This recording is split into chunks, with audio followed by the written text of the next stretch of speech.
Welcome to Shattered Reality with your hosts Kate Valentine and Fahrusha.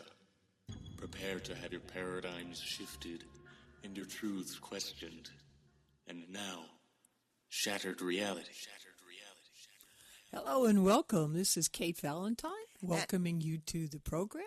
And I'm Fahrusha. Welcome to Shattered Reality. And we certainly hope you help us to shatter some paradigms today. And we'd like to welcome our guest, Natalie Sudman, the author of Application of Impossible Things. I was going to say, Fahrusha, you're more familiar with Natalie, so you take it from there. I will make an admission, and that is that Natalie is a personal friend of mine as well as a colleague.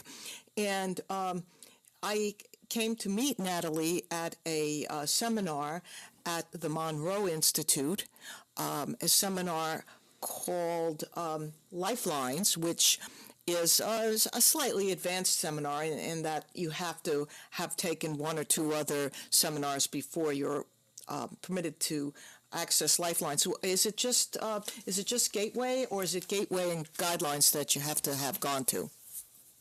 Just Gateway. Okay. And perhaps because you are now a facilitator at the Monroe Institute, and I am not, perhaps you would like to just for the uninitiated listener, what is the Monroe Institute and how did it start? The Monroe Institute is a research and educational institute, nonprofit that was founded by Robert Monroe, who Robert Monroe was a sound engineer and a businessman on the East Coast. And in the late 50s and early 60s, he was experimenting with using sound, binaural beats in particular, to help people learn during sleep. And that was kind of a fad at the time. How do we accelerate learning by learning while we're sleeping? And learn French while you're asleep. Learn French. That's right. I said learn French while you're asleep. I'm sorry, I didn't mean to interrupt what you were saying, but I remember as a child hearing people buying records that they could listen to while they were asleep, learn French while you're asleep. So, sorry, Natalie. Yeah, exactly. That's exactly the idea, yeah.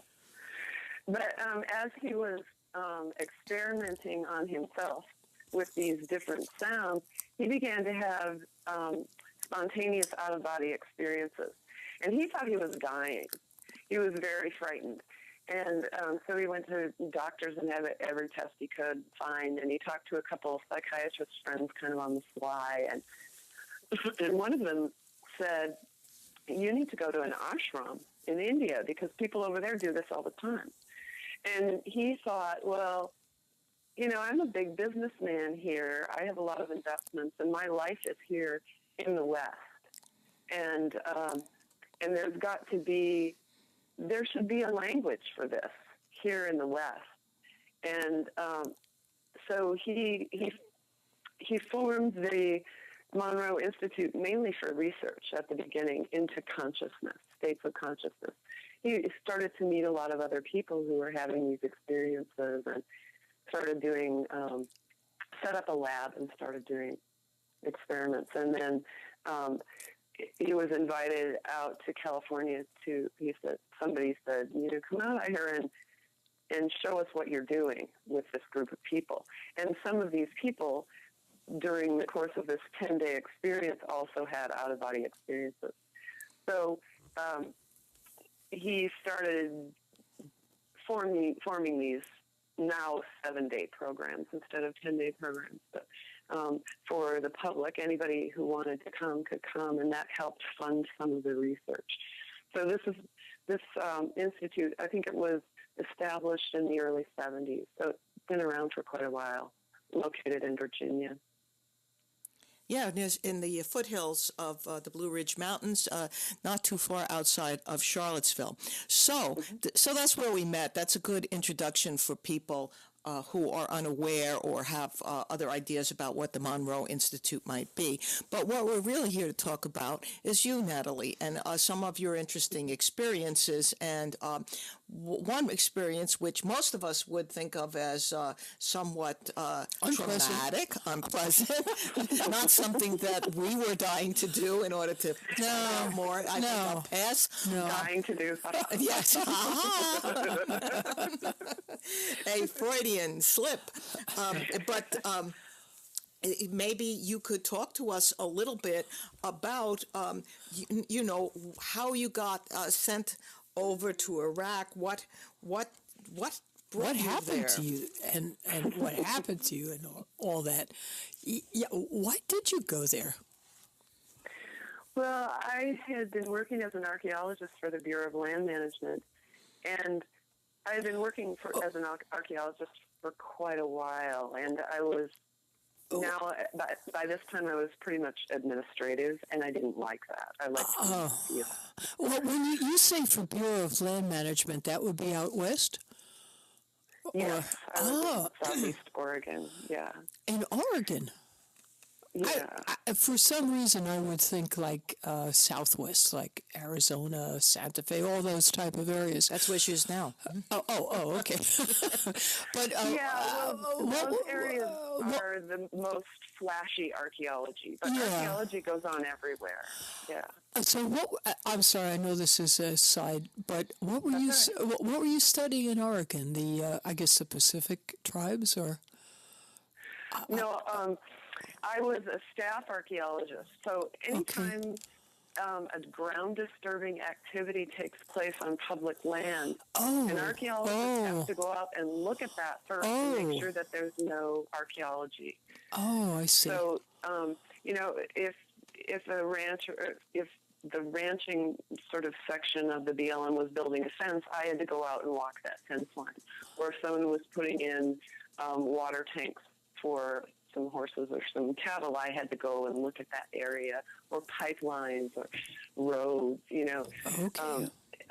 So I was I was a staff archaeologist looking at the surface of the ground primarily. I also did a lot of work on the Owyhee Wild and Scenic River, where there's, besides a lot of ground sites, there's also a huge amount of petroglyphs.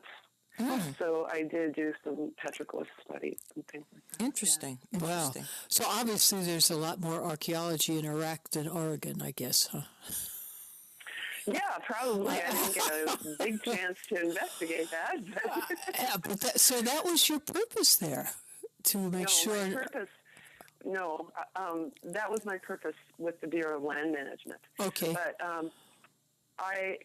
I wanted to get out of that administrative role, and so I was kind of looking around for other jobs.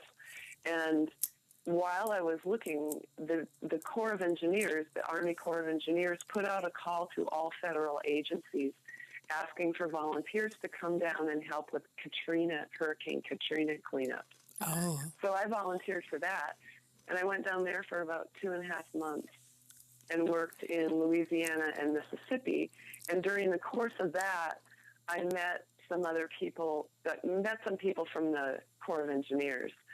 And later, some of those friends called me up and said, "Do you want to go work in Iraq? Because they're desperate for people." Mm-hmm. And I said, "Yeah." And then hung up the phone and went, "Oh, wow, what did I just do?" Well.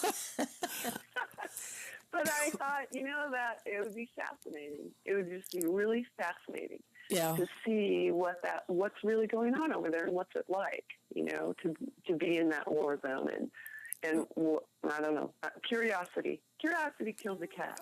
Well, you are a very brave lady. Yeah, but I can see, like, you really want to find out for yourself because, the media, regardless of wherever you are with the media, seems to be not as trustworthy as it used to be. So you'd get firsthand experience. Well, there's that, but there's also the fact that when you're reading a story about something, they can't include everything, Right, They can't include the smells, and they can't include all the details. Kinesthetic. they don't have the room to talk about the spaces in between what's going on. So you go over there and it becomes your experience, which is very, very different from reading about something. Absolutely. Yeah. The kinesthetic sense alone of being there is unmatched, I'm sure. So I'm sorry. I was just really curious as to why you had left to go there. So I'll go ahead, Fahrusha. I'm sorry I interrupted. No, not at all. It was very interesting. So you lead get up.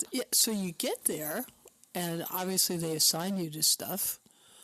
And Yeah, I was in charge of, because I had, during the course of doing archaeology, I had some experience with government contracts and running government contracts. And that's why they hired me.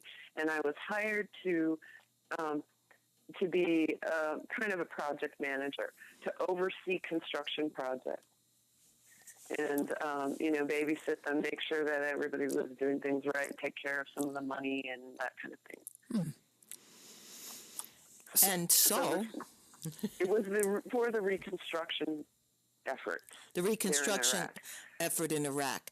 And so you were there for a while, and then one day something changed.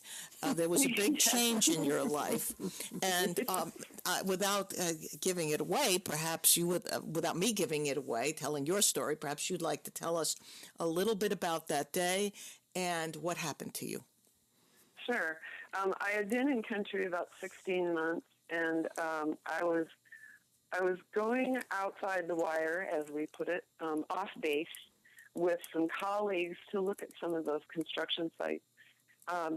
So we were going to visit 4 water treatment plants and 1 road project. And I was when we went off base, we would travel in a 4-vehicle convoy. Well, usually a 3-vehicle convoy.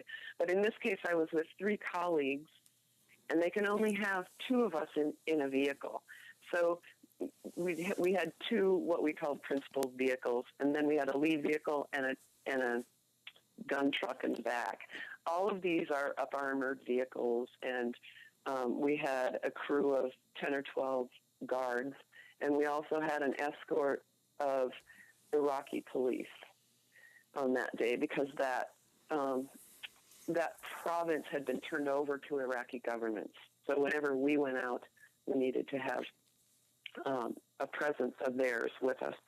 So we went out, visited the 4 water treatment plants and the road project, and on our way back to base, the vehicle that I was traveling in was hit with a roadside bomb.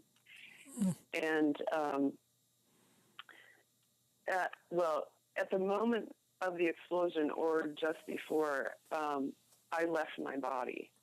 So I was in the truck, and I was kind of head on hand, half asleep, because it had been a really long day. And I was kind of half asleep in the back of the truck when the bomb went off. And I was in the truck half asleep, and then I was not. And I found myself, I was standing on a kind of stage, and arrayed all around me were thousands of beings. And it was kind of, as a visual, you might think of a stadium. I was standing in the open area, and all these thousands of beings around me. And they appeared to me as faces and wearing white robes.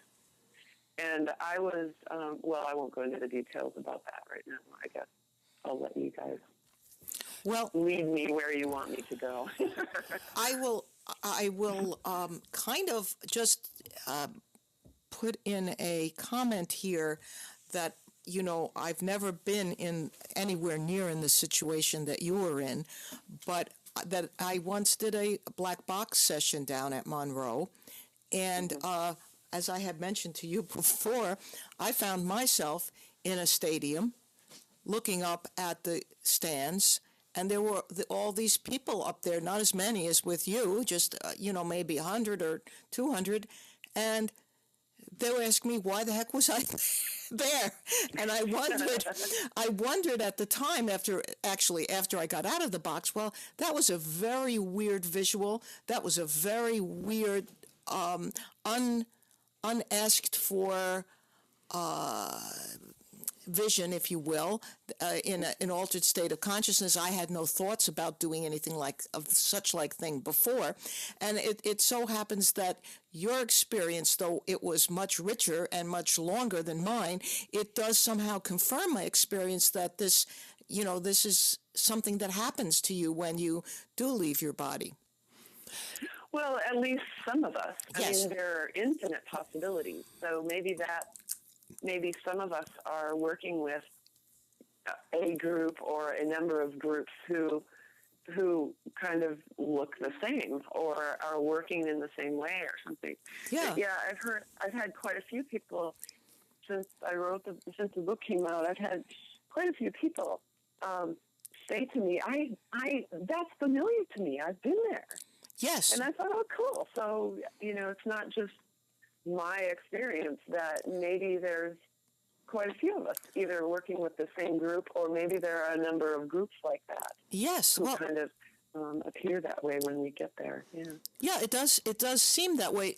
Myself, no one else other than yourself has ever told me that. So getting out of that black box before maybe a year or two before I had met you, I was perplexed by the vision, and I had it written down in my notes and everything, and our fearless leader Skip had categorized the whole experience for me in terms of my biology and everything. So I have that whole record there, and so it was very, very interesting to me that you reported this very similar experience. But after you left your body, tell us more about the experience that you had in the spiritual stadium. I will call it that, if you don't mind it. No bad intention. Okay, I'm just going to interrupt quickly as the non-psychic of the group. Is this just like when you talk about UFOs and people who truly have experienced whatever, and I say to them, I believe you, but it's so unbelievable. It's unbelievable. So both of you have experienced like your physical self being in one place and your essence of yourself, or however you want to phrase it, being in another place. Am I understanding that correctly? Is that an out-of-body experience or not? I'm not really. Fahrusha's the one that really gets into this. So like your physical body sitting here or asleep or whatever, and then your mental. There's different levels of this, Kate. Okay. I would say that, there's a situation which people do meditation on a very daily basis where you have the condition of body asleep, mind awake, and then sometimes you go out further, and when the point at which you lose track of your actual body, and in Natalie's case, in this particular situation, I think that she was very aware of an immediate pop out of body. Is that the case? You call it the blink, I think. We're trained to associate our awareness and our minds with our body. Right. But our minds, our awareness encompasses the body. The body doesn't hold the mind. So, I often give this example of us sometimes being sort of out of body without even being aware of it. Say you're driving home from work. You leave work, you turn out into the road, and you get all the way home. You pull into your driveway, and you go, "Whoa! I don't remember a single thing about that drive." Okay. Well, your focus was somewhere totally different. Your awareness was focused out of the body. It was somewhere else. Okay.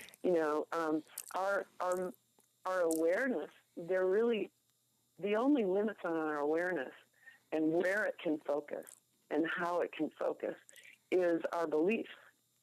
If we believe that our mind exists in the body, then it's going to be very difficult for us to kind of get beyond that.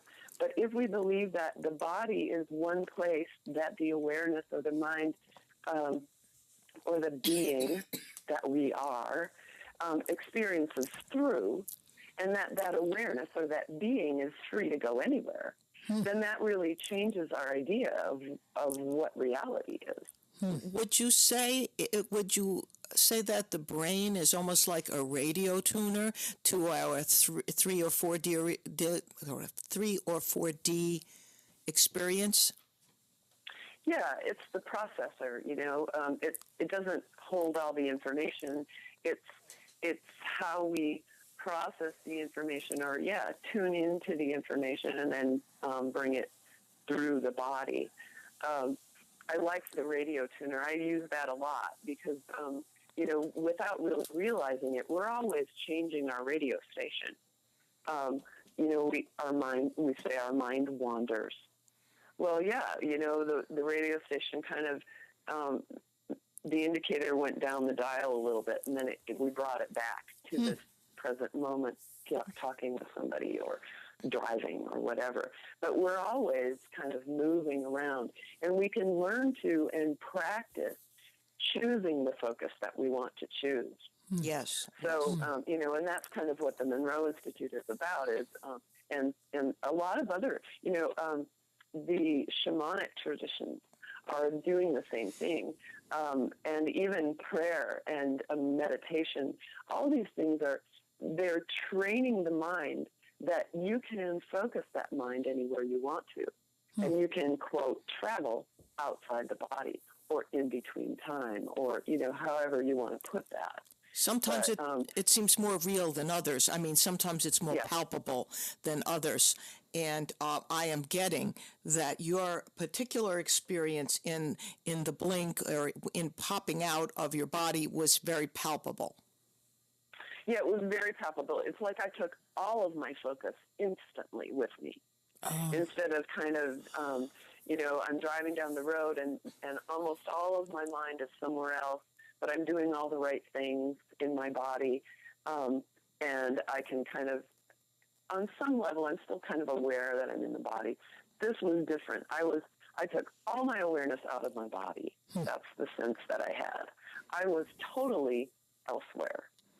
I had no interest in the body. I had no thought for the body. I knew where I'd come from, and I didn't care. I had just left that, and I didn't care about it. I was somewhere else now. So my entire focus was exactly where I was. I call it the blink environment because that's how quickly, I was here and then I was there. It's like a blink. And there was no split attention. I was entirely where I was.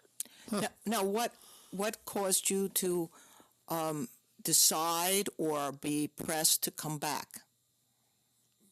Yeah, well, I communicated to all these beings that I wasn't going to go back, and they were like, okay.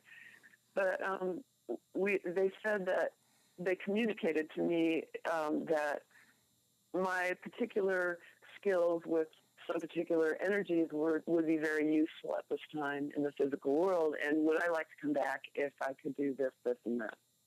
And I don't remember all those things, and I probably wouldn't tell you what they were anyway, because they're mine, and you guys have your own. Right. But those things sounded interesting to me. They sort of caught my attention in the same way that of someone calling me up and saying, "Hey, we've got jobs in Iraq. You want to go?" And I without even thinking, right? And I hang up the phone. Well, it was kind of the same thing there. Like, well, what about this? And I was like, oh, yeah, I'll go back. Wow. So you're riding along in this convoy and you get blown up. That is, I'll tell you a lot of your story as far as the out-of-body experience is fascinating. To me, getting blown up in a convoy in Iraq, it's hard to top that.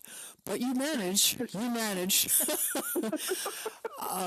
Wow. So I know Fahrusha knows all about this stuff, but it fascinates me. So you're in this sort of a stadium type, and you have what you describe as personalities or beings, and they're all around you, and they're sort of your equal, or you're their equal, or what, there's no like higher godlike type figure. Everybody's sort of on the same plane, and you're all instantaneously communicating. That's wow.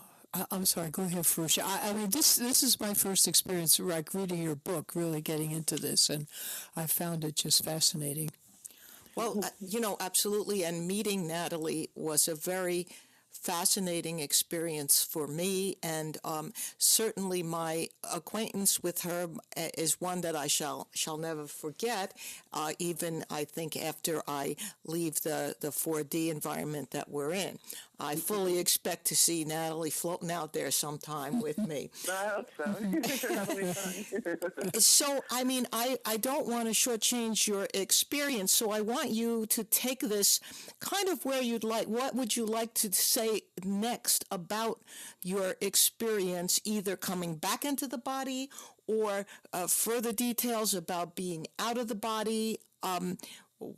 You came back and you had to suffer a great deal, I take it, with physical infirmities of that are go along with getting blown up, in short. And it's something that, most of us would just look upon with incredible dread and fear of pain. I hope that you negotiated some pain management with the guys in the stadium as part of the reasons for coming back. I sure as heck would have put that high on my list. Well, I don't specifically remember negotiating the pain part, but I'll tell you about, that stadium environment wasn't my whole experience, and I'll just briefly kind of go through the rest of the experience, because it did inform how I thought about my recovery and how I thought in general after I came back. And because when you say suffer pain, I mean, I didn't suffer. I never suffered. There's a Buddhist saying, pain is inevitable, suffering is optional. That's right. Because that's is right. a state of mind. Oh. And so I'll just briefly go through sort of the rest of my experience and popping back into the body and how I think that informed what I experienced when I came back. So I'm in the stadium with the thousands of beings, and then when we were kind of finished communicating, I blinked to another place, which I call the deep rest environment. And it was deeply, deeply peaceful. It was like the most refreshing, relaxing rest that you can imagine. And here some beings were sort of tinkering with what I call sort of the structure of my consciousness. It's like they were just giving me a little tune-up or something. And I did what some people might call a life review, but for me it was very much just looking at interesting things, not, oh, I did something wrong, or oh, they did something wrong, or oh, that hurt.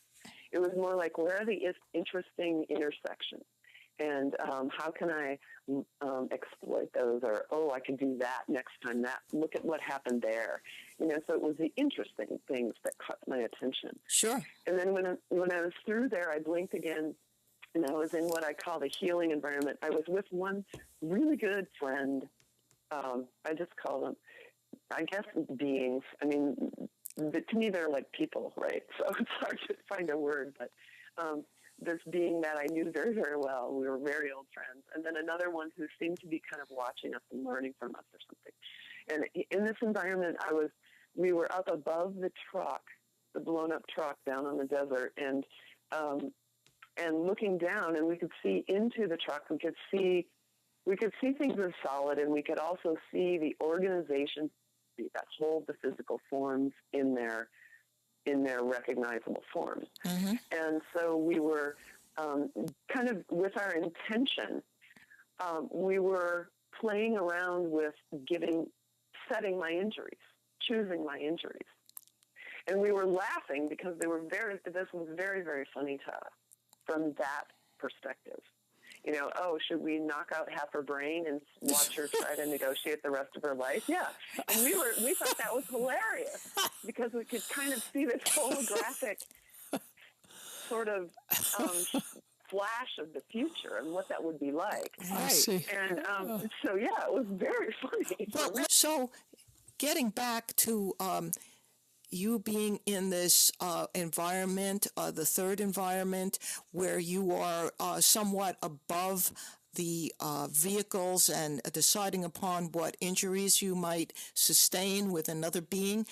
Coming back into today's time, how how does that compute with your life today?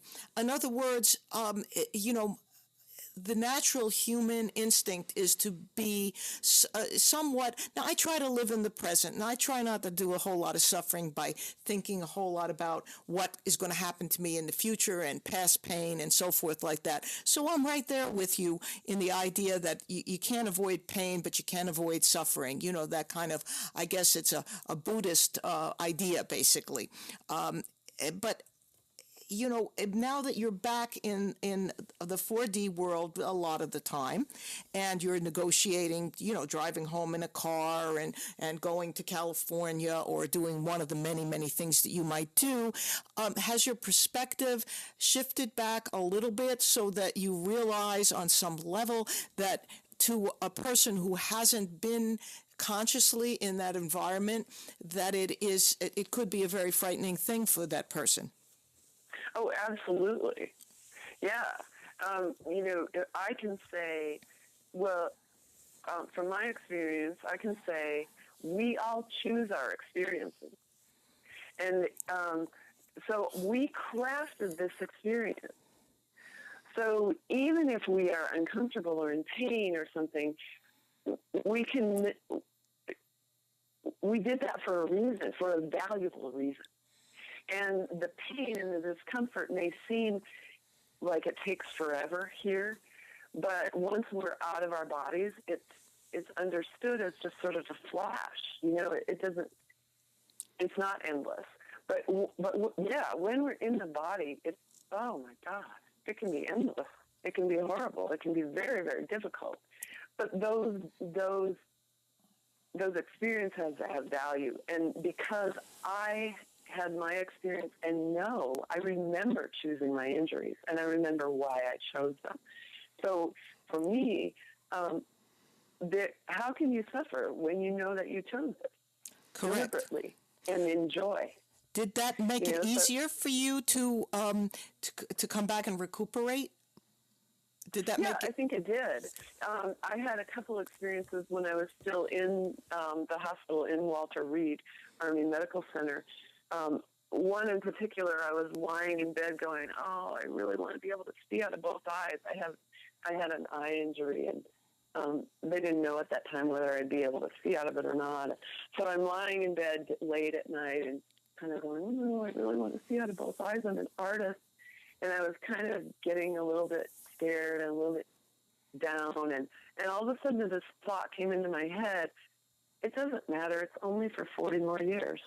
And that thought was so real. I mean, I felt it, and I felt both of those at once. And I thought, wow, this is really cool. And then I started laughing because I thought, wow, that probably sounds demented, that it's only for 40 more years. Mm-hmm. And yet I was experiencing that. I felt that. I understood. It's only for 40 more years. It's not a big deal. That's a blink of an eye.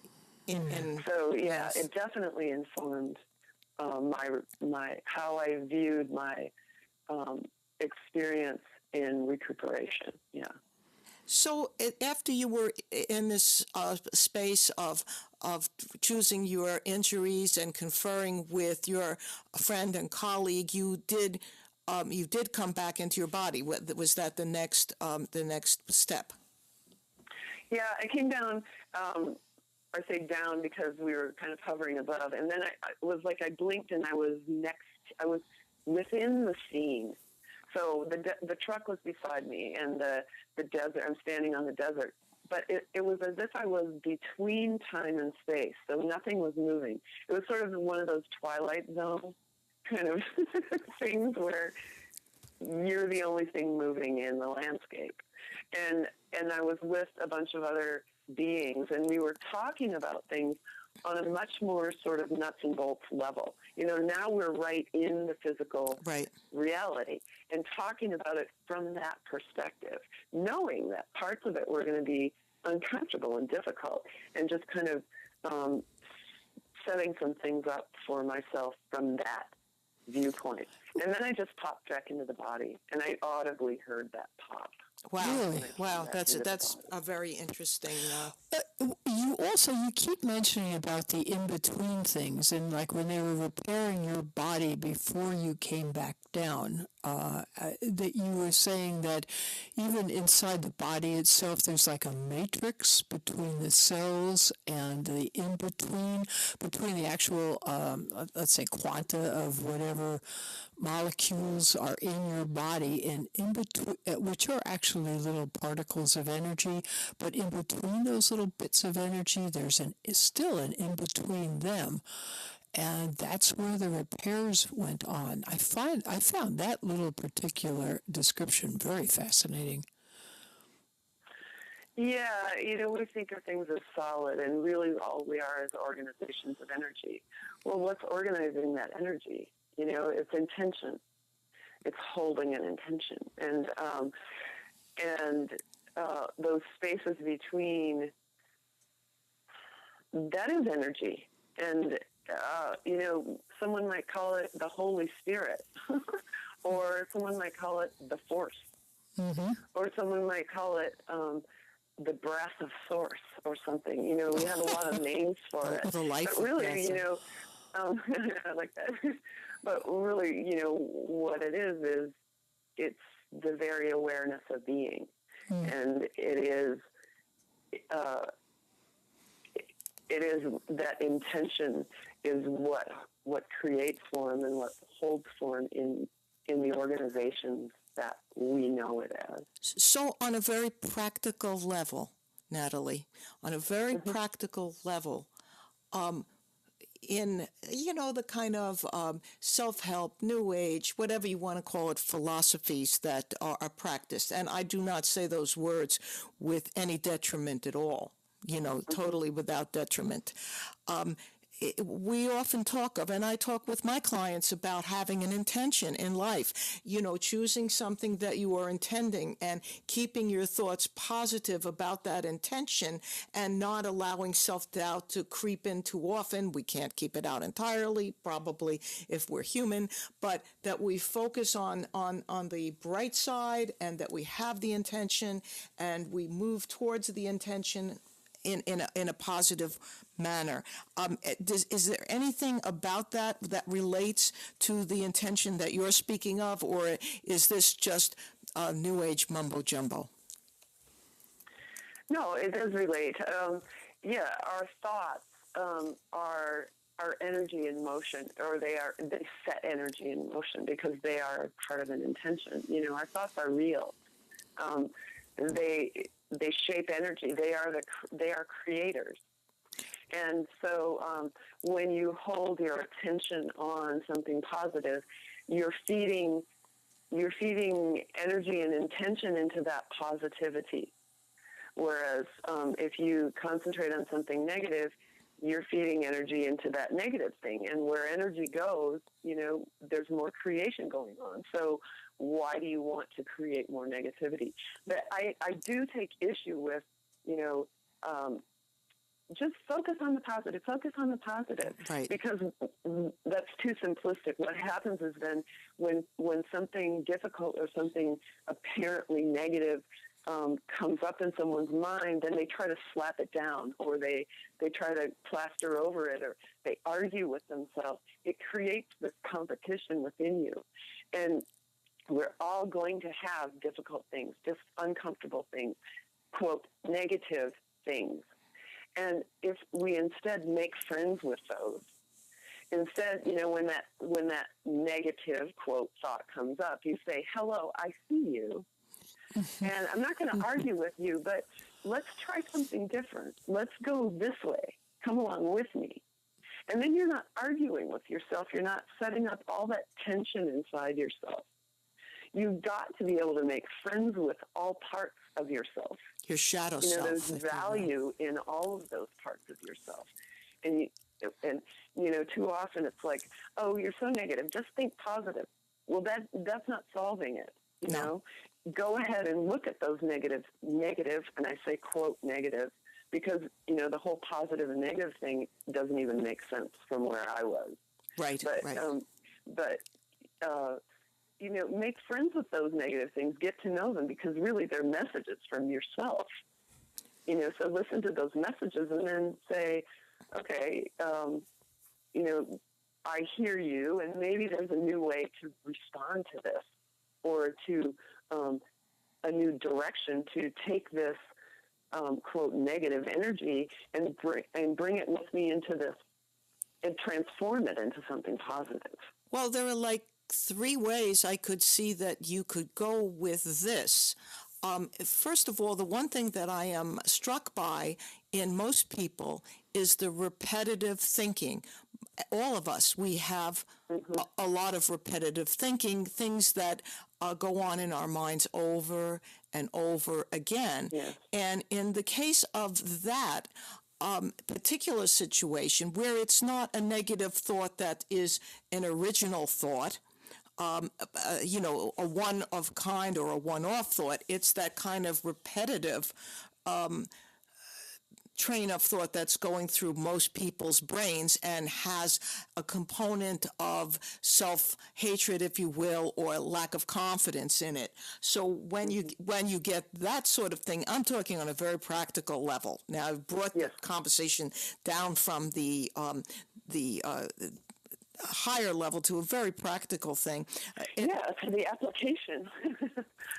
Right, the application, yes, in your, but in that case, I tend to go towards core beliefs with people, but there can be the thought that you're talking about, I think, if I'm understanding you right, is if there is a novel negative thought, something different than, I'm worthless, which is just that kind of repetitive thought. But a novel negative thought comes in, you do have to look at where that came from and, why are you getting that kind of thing? Is there something to be learned from going down that pathway of the novel negative thought?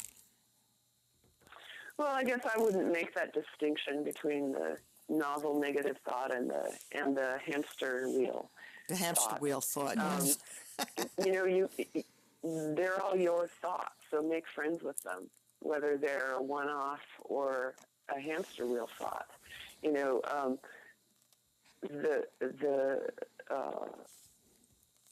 We have a lot of training. We have a lot of enculturation that kind of has muddied up who we really are and what we're capable of. And yes. And so it's not, I'm not saying you don't, what am I saying? If you make friends with that dark side or the negativity and say, hello, I hear you, who are you? Or what are you trying to warn me about? Or what are you trying to tell me about? And bring that along with you into something new.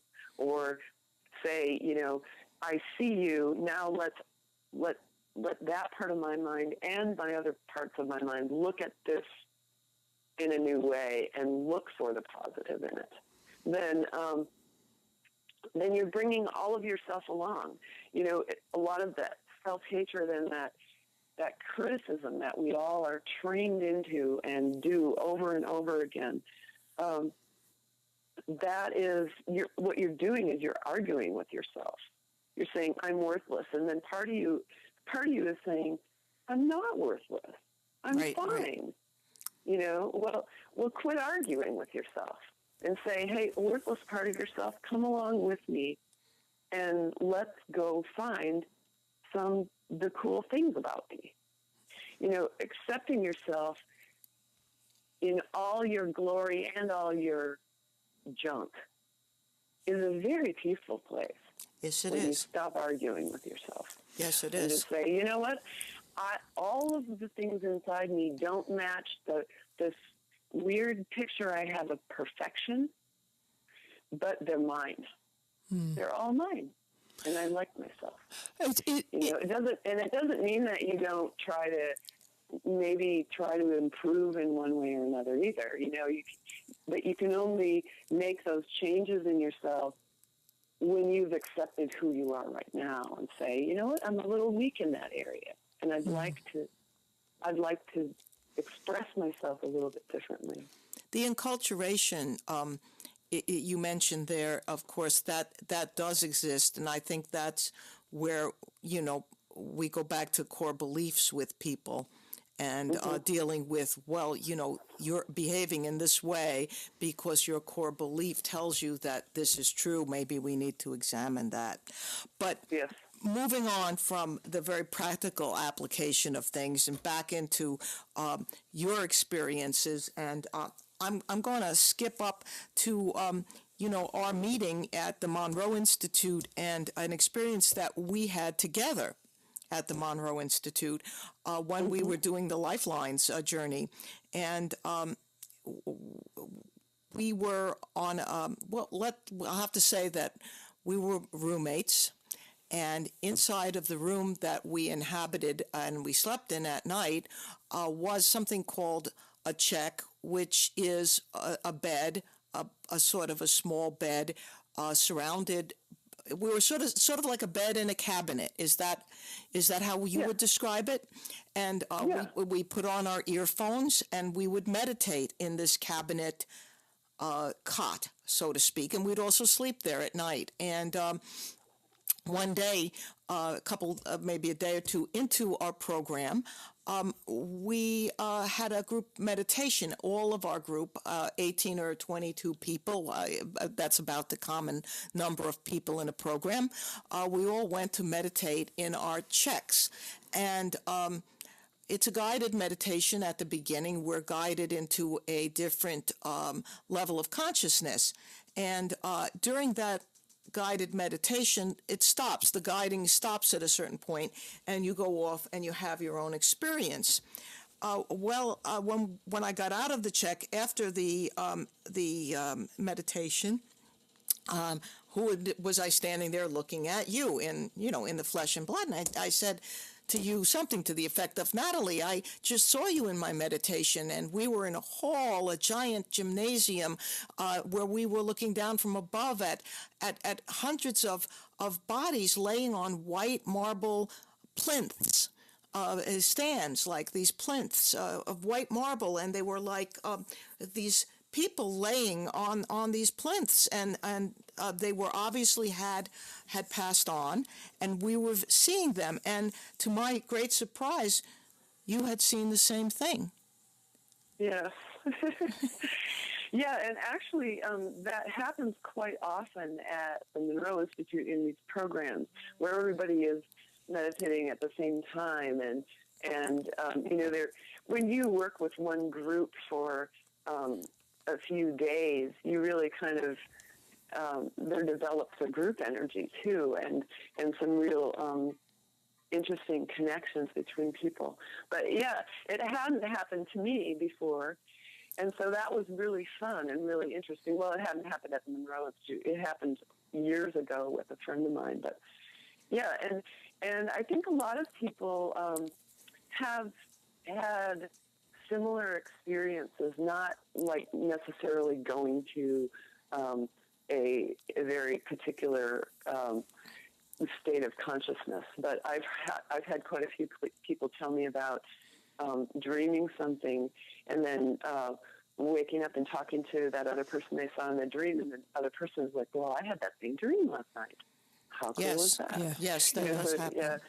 But certainly, there are dream groups set up just for that purpose of we're all going to dream on the third Thursday of the month, and then we're going to get together over the weekend and discuss our dreams. I've never been able to actually hook myself up with one of those programs, but I certainly find that extremely fascinating. So tell us. Tell us a little bit about what you're doing now. Where I know there was one point at which you were making handmade. You were throwing pots for the purpose of being used for ashes for fallen soldiers. Yeah, it was. It was kind of interesting. I set up this business making cremation and memorial urns out of ceramic. Because, each of us is unique, and I thought everybody should also have kind of a unique memorial, or that should be available to people. But I only did that for a very short time because after the book came out and after I did a couple interviews, I started getting a lot of phone calls and emails from people wanting readings. So I do psychic readings. So that just got to be so overwhelming trying to keep up with that I just closed the Earn business. And now I do give readings. And I also, as you mentioned, Fahrusha, I am a facilitator, a trainer at the Monroe Institute for a few weeks each year.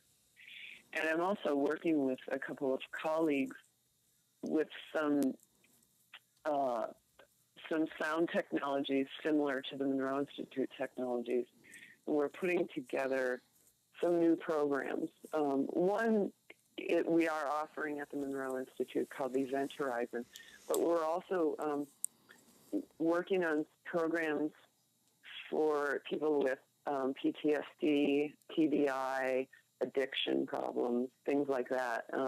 What we think is going on with these sound technologies is that it's first of all it gets people into a deep state of relaxation, which a lot of people can't get to, and then it helps to reset the neurological system into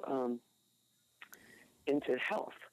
You know, a lot of times if we can get out of the way of our bodies know how to heal. And if we can get out of the way of our minds know how to heal. But a lot of times we can't do that. We can't get to that point where we can get out of the way. Right. But these sound technologies, it looks like, you know, nobody knows exactly what's going on with them, but they seem to be having positive effects. Are we talking? Go ahead. Clinics that we're working with. I'm sorry. Are we talking about SAM, like the spatial angle modulation technique, or something more akin to Hemisync? I know the Event Horizon works with the spatial angle modulation technique. Modulation. Yes. Yes, and we're using that as well. And one of my colleagues is also kind of stretching that a little bit and working with it, kind of experimenting and pushing the boundaries of that. But, yeah, cool. That's what it's based on, is the SAM technology, spatial angle modulation. Well, you know, as an archaeologist, obviously music has always been part of the human experience, and certainly there's been a lot of research in pharmaceutical companies where they'll go back to the shamans, the witch doctors, whatever, and find out which plants were used to cure different diseases. And it would be interesting to see if some of the, I always hate to say primitive people, but you know what I'm saying, people who are not Western or whatever, what their cultures and their music and what sort of frequencies and notes they used for different, because certainly there's different songs for different occasions.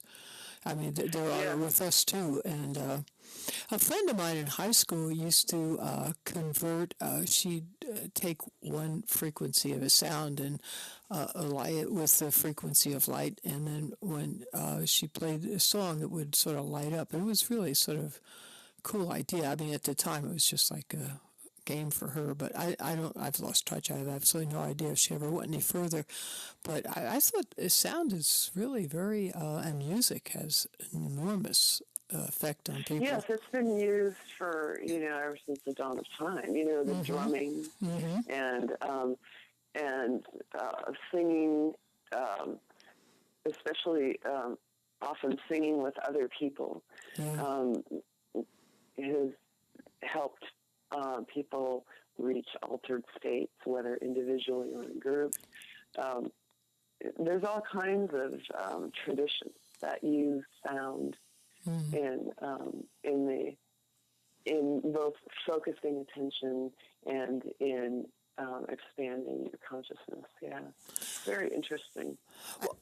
What strikes me about you, though, is when, again, I am a total newbie with this business, but usually the people I've met that are interested in it are very serious, very, as you say, very new age, very, very serious, and you seem to have an incredibly good sense of humor, which throws me off all the time.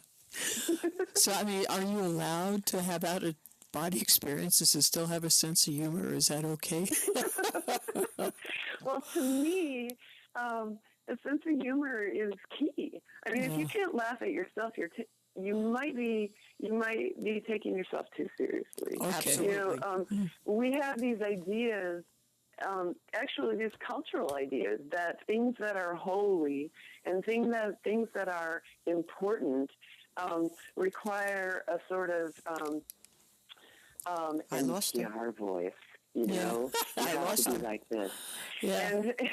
And sometimes, Natalie, are you there there? are times. Hello? Yes. Hi. Can't Are hear you her. hearing me? Yeah, I hear you. You're not. So sometimes, you know, that occurs naturally, that all of a sudden, you know, we're talking like this because there is something about it that invites that.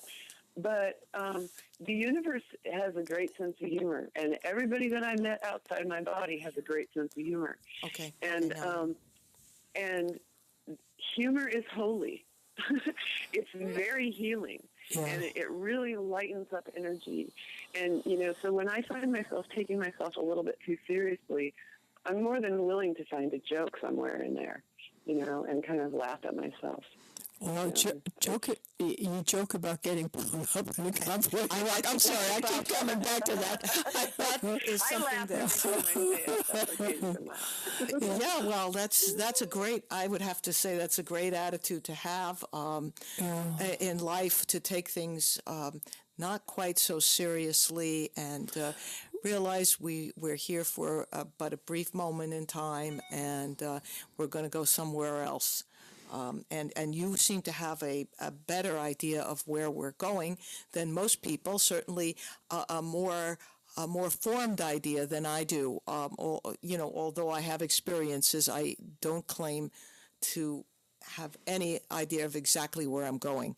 Well, actually, Fahrusha, neither do I. But I don't care. What I care about is where I am. That's right. That's a good. That is also a very good attitude to have. To be in the now, to always be in the now, and that frees up a lot of your senses to be sensing what's around you at the moment and be more hyper aware of all clues, both sensory and otherwise. Yeah, you know, and that's not to say that I mean, I think I have a little idea of what you are saying, that, you know, I don't know what's up ahead, and maybe I have a little bit clearer idea of that. But honestly, there's an infinity out there. So it may be that when I next leave my body, I may go somewhere that is totally different. You know, we have an infinity of choice out there, and a choice of experience, because the universe is infinite. So, you know, if you can find a little bit of humor and a little bit of anticipation in that, and say, you know, then this could be fun, then that really changes how it has the potential to change how you think about now, too. Absolutely. Well, that's an extremely encouraging note that we can end on, because I really, again, I am a total newbie, and I sort of like this whole idea of this in-between that you mentioned, and this energy and thought controlling it. I don't know what thought would be then, but I guess that's a super energy. But anyway, not to get into that, thank you so much, not only for this interview, but also for your wonderful book, The Application of Impossible Things. Thank you, Natalie, and I look forward to seeing you soon, in body and out of body. Yeah. Thank you both for inviting me. This has been fun. Oh, no, it was our pleasure, believe me. Thanks again. Okay. Thank you. You're welcome. Goodbye from Shattered Reality. We are going to ask you to like our Facebook page, which is Shattered Reality Radio. And if you have comments, you can reach us at www.shatteredrealitypodcast.com. And We'd love to hear from you. We would love to hear from you. We know that we have listeners from North America and from various places in Europe, and even listeners in Japan. So wherever you are out there, how about giving us a holler and letting us know you're out there? How about the out-of-body people? Can we hear from them too? Oh, the beings out of body? Yeah. Well, yeah. I'm sure if you want to listen to some hemisync sounds tonight when you go to sleep, I'd be happy to supply you with some. I'll pass. Kate? I'll pass. You pass? Okay, well. But let us know. Come on. Give us a call, please. We'd love to hear what you think about all this. Natalie Sudman is an absolutely fascinating personality. We'd love to know what you think about her, too.